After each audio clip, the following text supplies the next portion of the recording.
Selamat pagi, Bapak Agung yang saya hormati dan teman-teman sekalian. Perkenalkan, nama saya Anissa Mediana Aryani dari kelas LD10 Entrepreneurship Business Creation. Pada sesi kali ini yang berkaitan dengan mata kuliah bisnis model yang diampu oleh dosen saya sendiri, yaitu Bapak Agung Purnomo, maka beberapa menit ke depan saya akan menyampaikan opini saya mengenai analisis bisnis model Canvas dari PayPal. So, business profile dari PayPal. What is PayPal? PayPal dominates the digital payment scene. Jadi, PayPal itu mendominasi adegan pembayaran digital. Dan sebagai informasi, PayPal itu perusahaan di bidang layanan keuangan yang berbasis di California, USA. Nah, salah satu pendirinya itu Elon Musk, yang dimana dia juga dikenal sebagai perintis mobil listrik Tesla. Sebenarnya PayPal itu anak usahanya eBay, sebelum akhirnya dipisahkan dan akhirnya eBay memutuskan berdiri sendiri. Sejak tahun 1998, PayPal telah memberikan alternatif kepada konsumen untuk melakukan pembelian, mengirim, serta menerima uang secara online.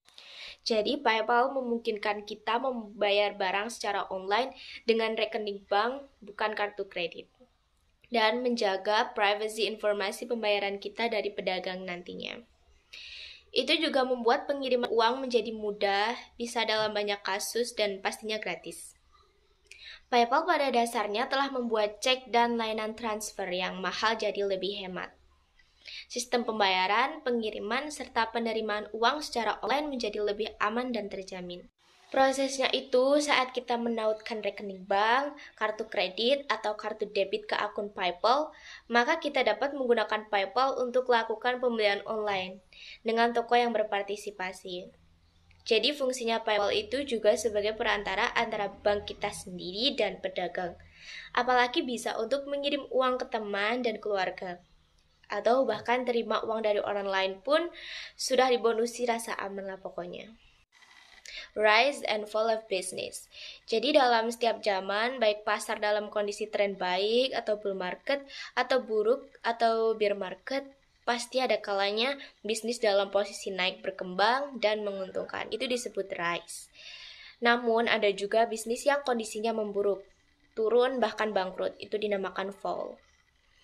Nah, baru kalau kita sambungkan juga, ada kalanya PayPal itu termasuk bisnis yang dalam posisi naik, berkembang, dan menguntungkan. Berarti itu PayPal berada pada posisi rise. Namun ada kalanya juga PayPal termasuk bisnis yang mengalami kondisi buruk atau turun. Namanya fall.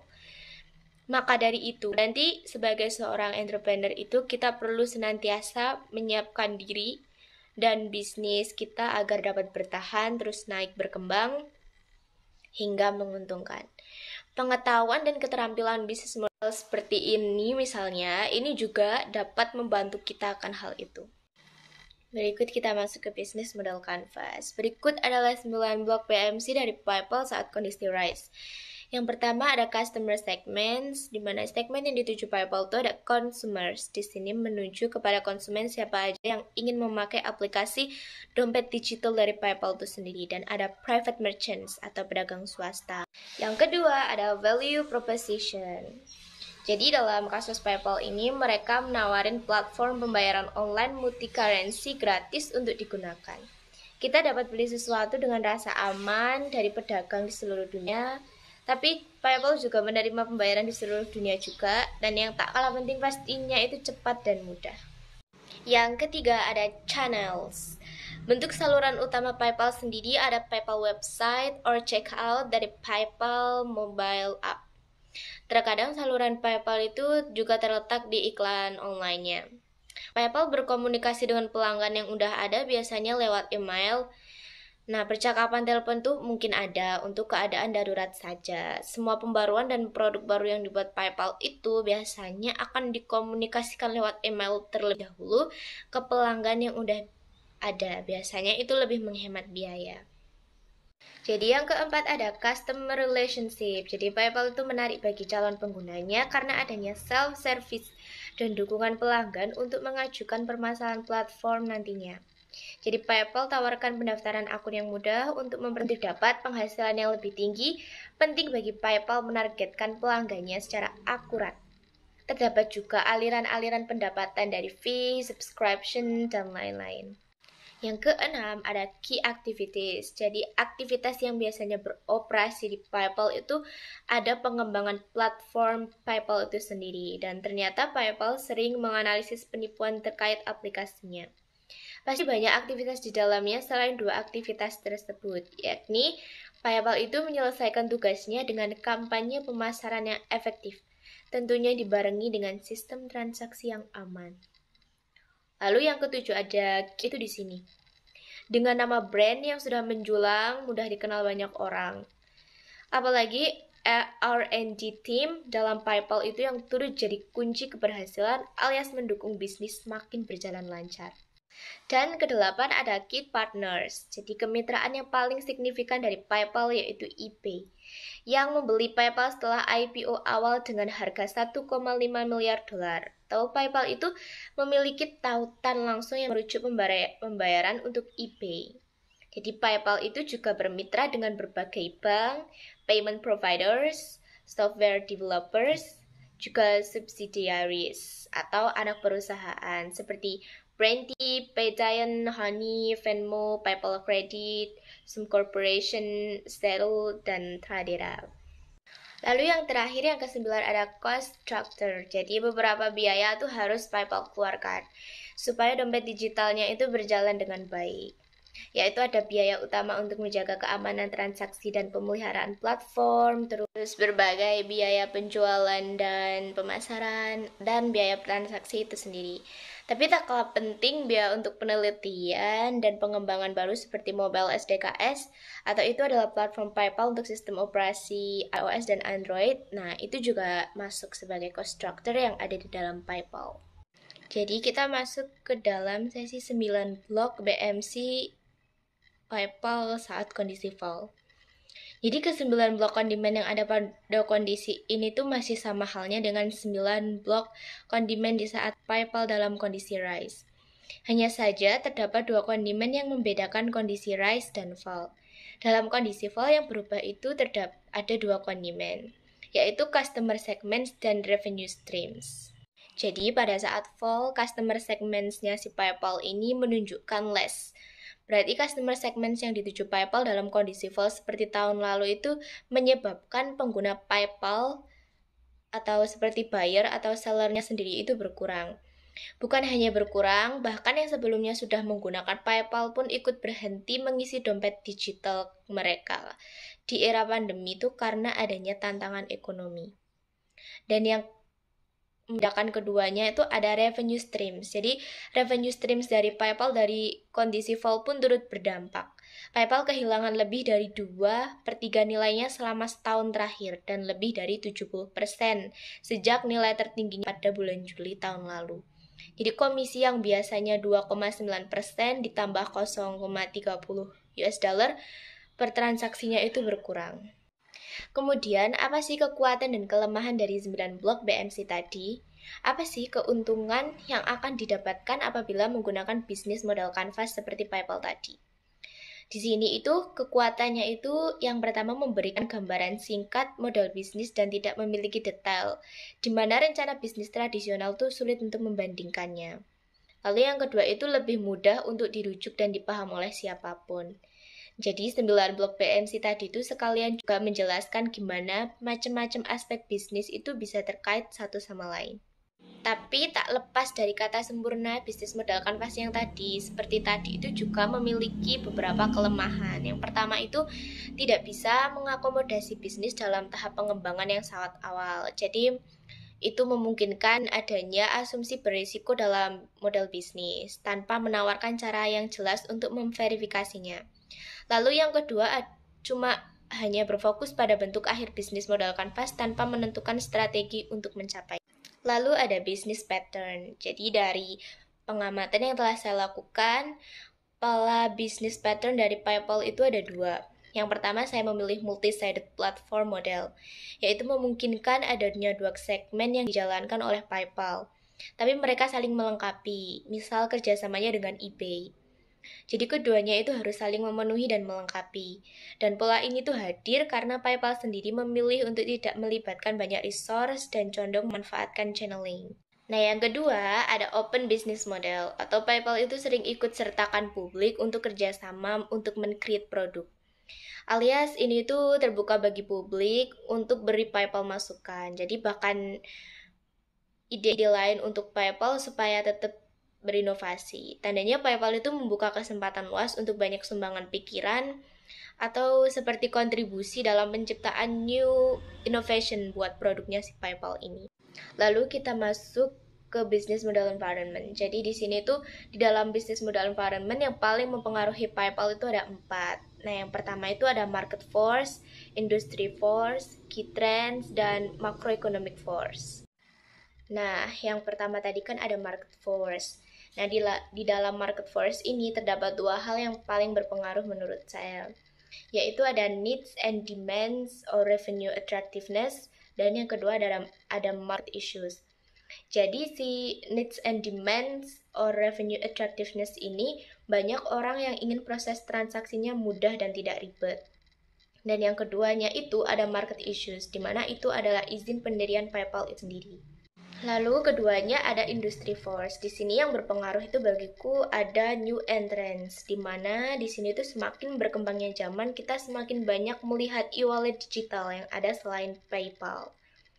Nah, yang ketiga ada key trends. Nah, di dalam key trends ini ada 2 hal yang paling berpengaruh, yaitu ada technology trends dan societal and cultural trend. Nah, baru di dalam teknologi trendsnya itu di sini merujuk semakin canggih teknologi, maka yang manual akan digantikan dengan mesin.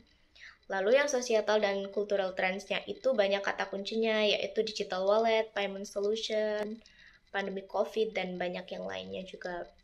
Lalu yang terakhir ada macroeconomic force.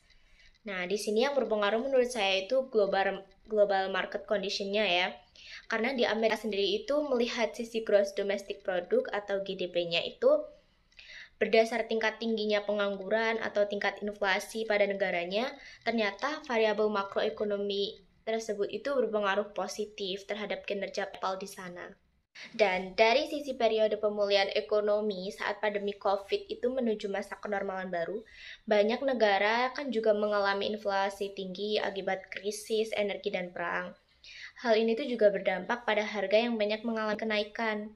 Nah, PayPal sendiri itu sebagai digital wallet hadir dengan berbagai penawaran untuk lebih hemat biaya dengan transaksi secara online. Lalu masuk ke value proposition canvas. Jadi value proposition design itu mencoba menyederhanakan lagi ke 9 blok BMC tadi menjadi 2 blok.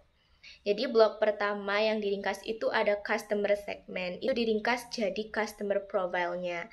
Nah, yang blok si value proposition itu diperdalam jadilah value map. Nah, keduanya itu kalau digabung namanya jadi value proposition canvas. Nah, keduanya itulah yang aslinya jadi intisari dari business model.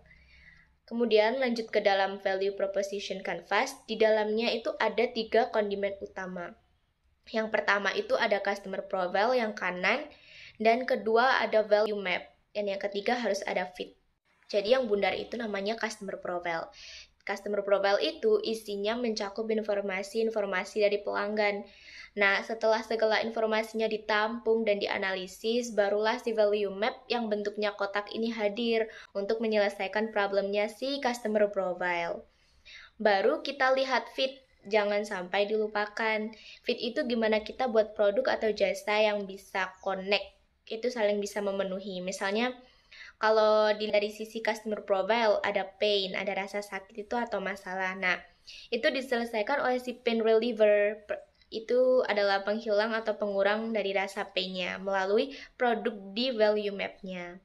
Jadi inti gambarnya kalau customer profile itu menggambarkan customer-nya, kalau value map itu adalah produk yang kita hasilkan. Nah, itu adalah bentuk value proposition canvas dari PayPal. Nah, kita tuh membacanya yang pertama itu dari sisi customer profile yang bentuknya bundar. Nah, itu yang pertama yang dibaca itu customer jobs yang ada di sticky note warna biru. Di situ kan ada international payments, e-commerce payment, pay foreign service, and pay outside of my country. Nah, itu semuanya namanya customer jobs. Dan yang kedua, kita bacanya itu pains. Jadi pains ini tuh ada di sticky note warna kuning. Jadi don't have a credit card, can pay in e-commerce, long payment process, dan unsafe to give out credit card information itu. Nah, pains-nya itu tuh termasuk pengalaman negatif atau hal-hal yang tidak dibutuhkan, situasi yang tidak diinginkan atau resiko yang pernah dialami oleh pelanggan dalam proses menyelesaikan pekerjaan atau suatu hal yang mereka. Yang ketiga itu bacanya gains yang ada di sticky note warna hijau. Nah, si gains itu tuh ngejelasin apa yang menjadi keinginan dari konsumen kita atau manfaat yang diharapkan konsumen. Jadi kita lihat sticky note warna hijau. Di situ ada feel secure in payment method, terus want to bring money from other countries, terus want to buy in e-commerce, can use money internationally, professional payment atau transfer money, donate easily or etc. Lalu step yang kedua, kita membaca value map yang bentuknya kotak. Yang pertama itu bacanya juga sama, mulai dari produk dan service yang ada di sticky note warna biru. Di situ kan ada PayPal, Payment Gateway, terus Touch Free Payments, dan Digital Wallet. Nah, yang kedua kita bacanya yang pain relievers. Jadi, dan si pain relievers ini ngejelasin gimana produk atau jasa bisa menyelesaikan pengalaman negatif atau resiko yang pernah dialami oleh pelanggan yang tadi. Sehingga sama aja seperti gains, jadi si pain relievers ini tuh juga harus dapat mengurangi, bahkan kalau bisa menghilangkan si pain yang ada di customer profile tadi. Jadi tiap pain relievers itu membahas setidaknya satu atau lebih rasa sakit atau keuntungan. Jadi jangan menambahkan produk atau layanan di sini. Jadi itu ada di sticky note warna kuning yang ada don't need a credit card, terus can pay e-commerce, instant and efficient payment process, terus ada secure pay method, dan can buy internationally.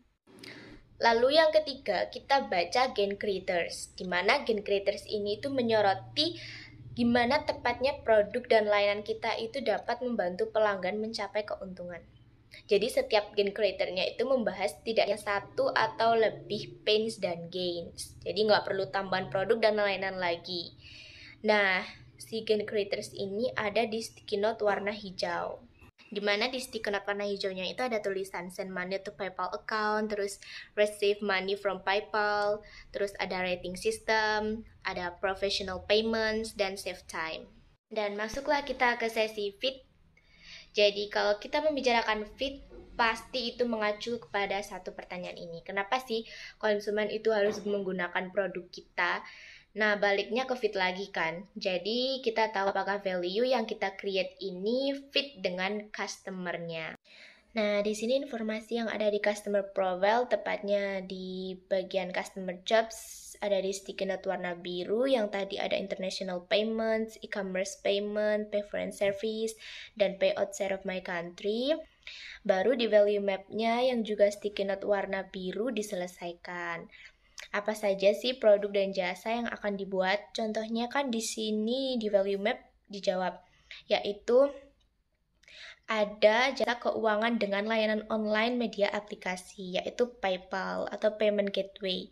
Ada touch free payments dan sebagai digital wallet. Lalu informasi pains yang ada di customer profile di sticky note warna kuning, yang tadi ada don't have a credit card, can pay in e-commerce, long payment process, dan unsafe to give our credit card information on the e-commerce site. Hadirlah produk dan jasa disertai fitur-fitur yang ngejawab si poin-poin permasalahan pada customer pain tersebut. Fitur tersebut itu jadi solusi yang ditawarkan kepada masalah pelanggan sebagai pain relievers. Yang do not need a credit card itu menyelesaikan don't have a credit card. Terus yang can pay in e-commerce menyelesaikan can pay in e-commerce. Terus ada instant and efficient payment process itu menyelesaikan long payment process. Dan yang terakhir ada secure payment method, itu yang connect dan itu yang connect atau menyelesaikan unsafe to give our credit card information on the e-commerce site. Dan kalau kita lihat gains atau harapan yang diinginkan pelanggan, ada di sticky note warna hijau. Nah, di situ kan ada feel secure in payment method, terus want to bring money from other countries, want to buy in e-commerce, can use money internationally, terus dan yang terakhir professional payment, transfer money, donate easily, or etc. Nah, saatnya tugas Gen Creators di value map-nya yang mencakup poin yang ditawarkan dari produk dan jasa untuk memenuhi harapan pelanggan pada customer gain. Nah, di sini diselesaikan nih. Send money to PayPal account itu menyelesaikan want to buy in e-commerce. Terus ada receive money from PayPal itu bisa nyelesain can use money internationally. Terus ada rating system dan professional payments yang menyelesaikan professional payment, transfer money, donate easily, and etc.